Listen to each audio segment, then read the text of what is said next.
নোয়াখালী হাতিয়ায় মেঘনার ভাঙনে বিভিন্ন ইউনিয়নের হাজার হাজার একর ফসলি জমি এবং পুকুরের মাছ বিলীন হয়ে গেছে। এ নিয়ে বিস্তারিত জানাতে যুক্ত হচ্ছেন সহকর্মী আকবর হোসেন সোহাগ।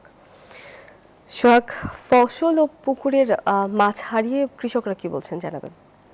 ধন্যবাদ। তবে আপনি যেমনটা জানতে চাচ্ছেন, আমি আছি নোয়াখালী হাতিয়ার মেঘনার চানন্দি ইউনিয়নে। এখানে চানন্দি ইউনিয়ন মেঘনার ভাঙ্গনে এখানে হাজার হাজার কিশোরের জমি বিলীন হয়ে গেছে। তো আমি এখন কথা বলবো একজন এখানে কৃষকের সাথে, যিনি আসলে অনেক সহায় সম্পত্তি হারিয়ে, কৃষি জমি হারিয়ে তিনি দিশেহারায় আছেন। আচ্ছা জি, কি অবস্থা আপনার? আসসালামু আলাইকুম। আমার হাজার হাজার জমি, আমার তো সেলু সন্ধ্যা পাওয়া যাচ্ছে না, লক্ষ লক্ষ কানি জমি কৃষক। আমার কৃষি জমি দেখেন, রাস্তা সাইডে গড় পায়ও নাই, এটা বিলীন দিয়ে দিয়েছেন তো দেশে। আমার কাছে দয়া করি মন্ত্রী মহোদয়ের কাছে মানে বলবেন আমাদের এমনি কিছু। আমি আরেকজন, যে আপনাদের কত সম্পত্তি হারিয়েছে কৃষি জমি? আমাদের এক কানের উপর সম্পত্তি হারিয়ে গেছে। আসলে চানন্দি ইউনিয়নের হাজার হাজার কৃষি জমি আসলে নদীর গর্ভে বিলীন হয়ে যাচ্ছে। আমার প্রধানমন্ত্রীর কাছে একটু আবেদন, সেটা হলো যদি একটু লক্ষ্য করতে বা চানন্দি ইউনিয়নে যদি স্থায়ী ব্লক বাদ দেওয়া হয় তাহলে সুবিধা হতো।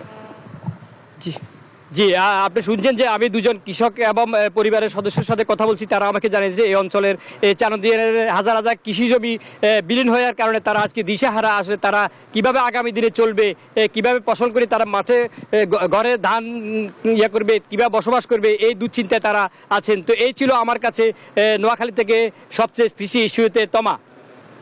সোহাগ, ধন্যবাদ আপনাকে।